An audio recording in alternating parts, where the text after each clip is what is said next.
आपने अक्सर ऐसा देखा होगा, ज़्यादातर स्टार्टअप्स पहले ही साल में बंद हो जाती है।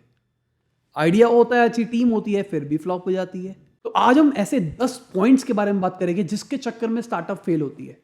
अगर आप प्लान कर रहे हो अपनी स्टार्टअप, तो भाई इन 10 चीज़ों का ध्यान रखना। Subscribe Intellectual Indies and press the bell icon and never miss any update. सबसे पहली बात आती है भाई इंडस्ट्री टाइप से।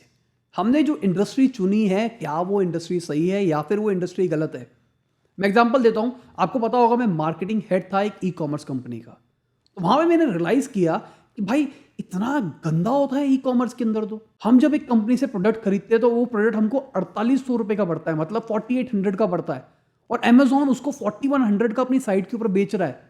सारे टैक्सेस, प्रॉफिट, सब कुछ मिला के। ऐसा कैसे हो रहा है? मेरे को रियलाइज हुआ कि वो जो गेम खेल रहे हैं वो बड़ी गेम खेल रहे हैं। हम ऑर्डर कर रहे थे 100 प्रोडक्ट्स का, वो शायद 50,000 प्रोडक्ट्स का ऑर्डर कर रहे होंगे, शायद तभी इतना कॉम्पिटिटिव प्राइसिंग कर पा रहे हैं।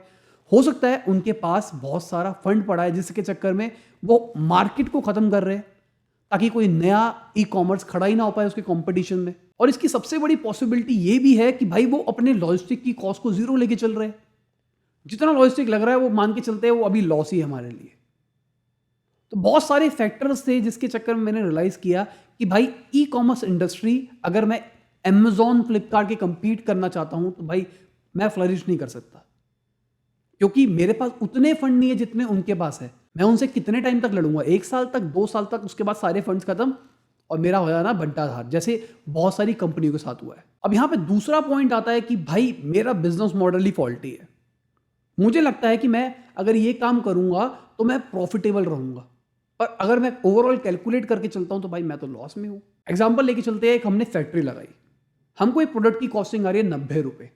तो हमने क्या किया, भाई ये प्रोडक्ट 90 रुपए का है, मैं इस प्रोडक्ट को इतने रुपए में बेच दूंगा, मैं ऐसा ऐसा कर लूंगा। हमने अपनी सारी प्लानिंग कर ली। अब हमने कहा भाई मैं 5 रुपए ऊपर प्रॉफिट मार्जिन रखूंगा और मेरे को 90 रुपए कॉस्टिंग आ रही है, मैं 95 का बेचूंगा इसको।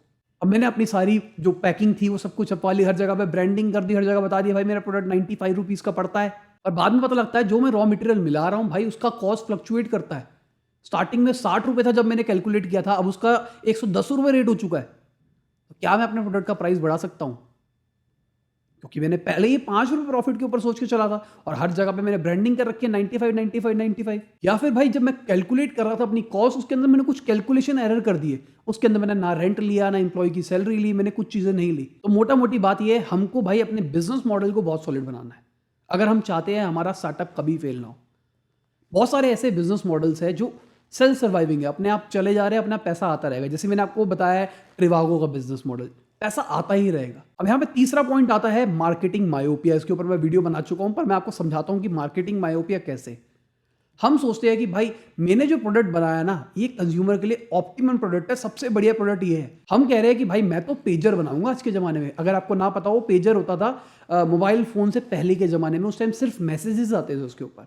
अगर आपको पता है तो नीचे कमेंट में बताना कि मुझे पेजर के बारे में पता है। आप आज के जमाने में पेजर बना रहे हो और आप कह रहे हो कि भाई मेरा पेजर टच स्क्रीन वाला पेजर है, पर जो ऑडियंस है उसको तो स्मार्टफोन चाहिए, उसको तो टच वाला कोई चीज चाहिए, उसको तो अच्छा कैमरा चाहिए, उसको अच्छा डिस्प्ले चाहिए, उसको अच्छी प्रोसेसिंग पावर चाहिए, वो फोन पे बात करना चाहता है। पर नहीं, हम तो पेजर बेचेंगे।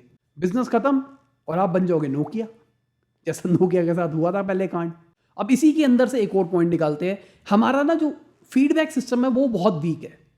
स्टार्टिंग के अंदर कोई भी स्टार्टअप होती है, उनका प्रोडक्ट डेवलपमेंट स्टेज पे होता है। अभी उनको खुद नहीं पता कि मार्केट में हमारे प्रोडक्ट के अंदर क्या क्या कमियां समझी जा रही है। हमको ऐसा लगता है कि हमारा प्रोडक्ट अच्छा है, हमारे मान के चलते, मैं अपने प्रोटीन का एग्जांपल लेके चलता हूं।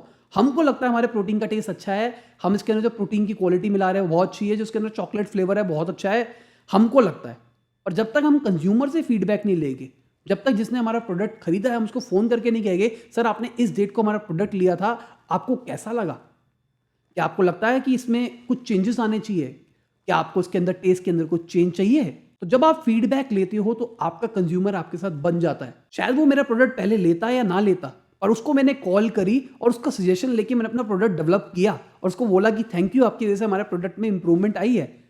तो हो सकता है वो मेरा प्रोडक्ट फिर से ले और उसको अच्छा लगेगा तो आगे रिकमेंड करेगा और अल्टीमेटली मेरी मार्केट बढ़नी शुरू हो जाएगी। तो हमारा कोई भी स्टार्टअप हो, हमारा कुछ भी हो, हमको एक फीडबैक सिस्टम बना के रखना है ताकि हम कंज्यूमर से डायरेक्टली टच में रहे और पता लगा पाए कि हमारे प्रोडक्ट के अंदर क्या कमी पेशी है, हमको कहाँ इंप्रूव करना है, क्या हमारे कोई सिस्टम के अंदर खराबी है। अगर आप सर्विस इंडस्ट्री हो तो हमने अगर आपके बाल काटे वो कैसे काटे, आपको कैसा लगा, अगर आप चाहते हो कुछ और सजेशन तो आप बता सकते हो हमको। बहुत सारी कंपनी आजकल फीडबैक फॉर्म भरवाती है, वो भी फीडबैक मैकेनिज्म का पार्ट है। अगला पॉइंट आता है भाई पैशन ही नहीं है बंदे के अंदर तो बिजनेस करने का।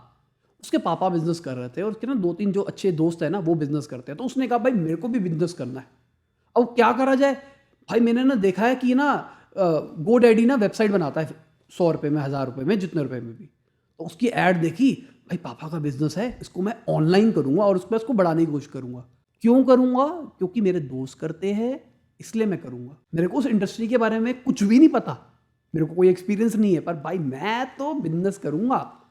उसके बाद क्या होता है, जब मैं करने के लिए जाता हूँ कस्टमर नहीं आते हैं, थोड़े टाइम के बाद मैं अपने आप टूट जाता हूँ। उसके बाद मैं काम करने में मन नहीं लगता और अल्टीमेटली मेरी कंपनी डूब जाती है।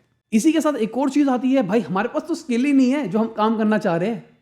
मैं ना भाई डिजिटल मार्केटिंग और वेब डेवलपमेंट की कंपनी खोलना चाहता हूं, पर मुझे ना डिजिटल मार्केटिंग आती है ना वेब डेवलपमेंट आती है। मैं सोच रहा हूं कि भाई मैं एक अच्छा मैनेजर हूं, मैं अपने नीचे एक टीम रखूंगा, 3 डिजिटल मार्केटिंग वाले बंदे, 3 वेबसाइट डेवलपमेंट वाले बंदे, और मैं उनको मैनेज करूंगा। मैं तो बादशाह आदमी हूं भाई। जब तक आपको वो काम नहीं आएगा तो ये मत लेके चलो वो आपको लोग फुद्दू बनाएंगे, आपकी टीम आपको हमेशा फुद्दू बनाएगी। वो आपको कहेगी सर मैं ये वेबसाइट बना रहा हूँ, इसमें बनाने में मुझे 1 महीना लगना है। आपको पता है, अगर आपको कोडिंग आती है, आपको सब कुछ आता है, तो आप बता सकते हो कि नहीं इसमें 1 हफ्ता लगता है। अगर कोई डिजिटल मार्केटिंग कर रहा है, हो सकता है उसकी स्ट्रैटेजी आपकी स्ट्रैटेजी से डिफर करे, तो आप कहोगे भाई नहीं इस तरीके से करो, मुझे ऐसा लगता है कि ऐसा हो सकता है। क्योंकि बॉस आप हो, आप अपने आप को डेवलप कर रहे हो और आपकी क्रेडिबिलिटी लगी है सामने। अगर आपने किसी क्लाइंट को लेके आए हो, वो कोई नहीं पूछेगा कि भाई आपकी टीम ने गलत किया, कुछ भी किया, आपने गलत किया। और अल्टीमेटली आपके क्लाइंट्स भागेंगे और आपका बिजनेस खत्म, काबूम। अगर स्किल की कमी है और कोई स्टार्टअप चल रही है तो ये है ब्लंडर, महा ब्लंडर।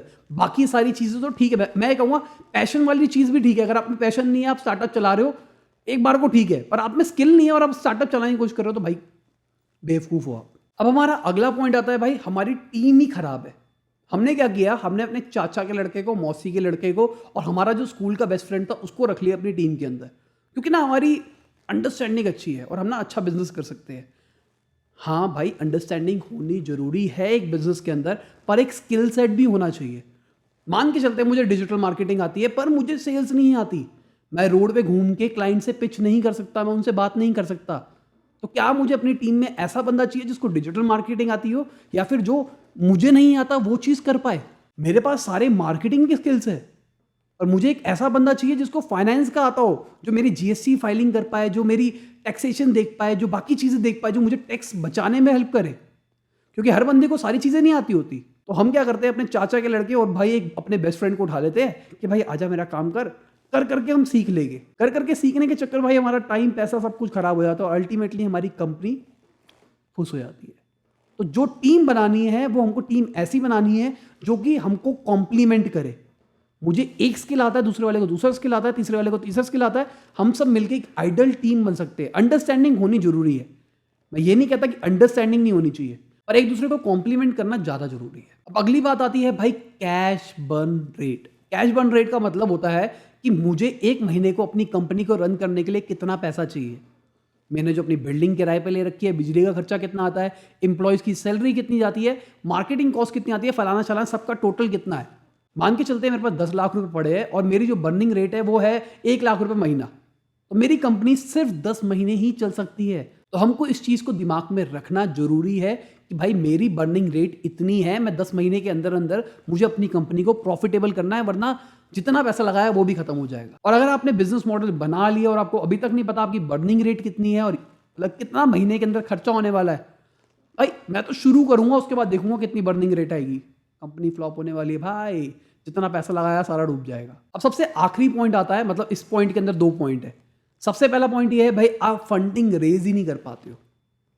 आपका बिजनेस मॉडल सही है, सब कुछ सही चल रहा है, पर आप पिच नहीं कर पाते इन्वेस्टर को ढंग से, और इसके चक्कर में आपका बिजनेस ठप हो जाता है। हमने एक सीरीज बनाई थी पिचिंग टू इन्वेस्टर, आप उसको चेक कर सकते हो। इन्वेस्टर्स को पिच करना भी भाई एक आर्ट है। आपका बिजनेस मॉडल कितना सॉलिड हो, कुछ भी हो रहा हो, बर्निंग रेट कम है, हो सकता है आपकी कंपनी थोड़ी सी प्रॉफिट में भी आ रही हो, पर अगर आपको एक हाई लेवल कंपनी बनना है, अगर आपको एक नेक्स्ट लेवल पे पहुंचना है, तो भाई आपको इन्वेस्टमेंट लेनी ही पड़ेगी। और इसी के साथ दूसरा पॉइंट आता है कि भाई बहुत ही जल्दी इन्वेस्टमेंट ले लेते हैं कई लोग। उनको लगता है कि भाई अभी तो मेरी कंपनी खड़ी हुई है, 8 महीने हुए मेरी कंपनी को, अब मेरी कंपनी ब्रेक इवन पे आ चुकी है, प्रॉफिट आना शुरू हो गया है, तो अब मैं ना फंडिंग उठा लेता हूँ। स्टार्टिंग अर्ली स्टेज फंडिंग लेने से आपकी इक्विटी बहुत ज़्यादा डिल्यूट हो जाती है। आपकी जितनी इक्विटी है स्टार्टिंग में वो 40%, 50%, 60% मांग लेगा आपसे। आपकी सारा पावर, कंट्रोल, सब कुछ चला गया। अगर आप अपनी कंपनी को मान के चलिए 8-9 महीने के अंदर ब्रेक इवन पर ले आते हो, उसका मतलब क्या हुआ, आपकी company no profit no loss पे है। अब तो भाई प्रॉफिट पे ही आना है, अच्छे दिन आने वाले हैं। तो आप 1 साल और चलाइए, अपनी कंपनी को थोड़ा और प्रॉफिटेबल बनाइए, थोड़ा और मार्केट शेयर कैप्चर करिए, उसके बाद जाइए फंडिंग के लिए। सबसे बड़ी प्रॉब्लम, जैसे मैं एग्जांपल दूंगा, आसमीन बाजार क्यों फ्लॉप हुआ, फंडिंग पे ही डिपेंडेंट था वो खाली। ई कॉमर्स तो वैसे ही बर्बाद है, मैं तो ये कहूंगा, पर वो कंपनी फंडिंग के चक्कर में घुस गई। उनका इन्वेस्टर से पंगा हुआ, इन्वेस्टर ने पैसा देने से मना किया और पूरा आसमी ग्रुप खत्म, रातों रात हुआ था। मेरी जान पहचान के बहुत सारे लोग थे आसमी बाजार के अंदर। तो बस यही थे 10 पॉइंट्स जिसके बारे में आज मैं बात करना चाहता था। और मैं आपको बताऊंगा भाई, अब ठीक है, हाथ में थोड़ा सा नील लगा हुआ है, थोड़ा सा छिला हुआ है, बाकी सब ठीक है। पैर वैर सही है, पहले पैर में चला नहीं जा रहा था न्यू ईयर पे, अब मैं थोड़ा ठीक ठाक हो गया हूँ, इसलिए मैंने वीडियो शूट कर ली। बाल सेट नहीं कर पाया क्योंकि यार ढंग से सेट करने में मज़ा नहीं आ रहा, उठ नहीं पा रहा हाथ ढंग से ना। तो ठीक है दोस्तों, बाय, गुड नाइट, शबा खैर, खुदा हाफिज़, गुड मॉर्निंग, गुड आफ्टरनून, जब भी आप इस वीडियो को देख रहे हो। लाइक कर देना, शेयर कर देना अगर आप देख रहे हो तो। अगर आपको वीडियो पसंद आई तो शेयर जरूर करना यार। इस बार का टारगेट इस साल का बहुत बड़ा है, 1 मिलियन पहुंचना है। और हाँ, आपको लाइव के बारे में बता देता हूँ, मैं आ नहीं पाया न्यू ईयर वाले दिन, बहुत दर्द थी यार, दवाई शवाई खाई, लेटा हुआ था, उठने का मन नहीं था, इस चक्कर में मैं लाइव नहीं आ पाया, तो सॉरी।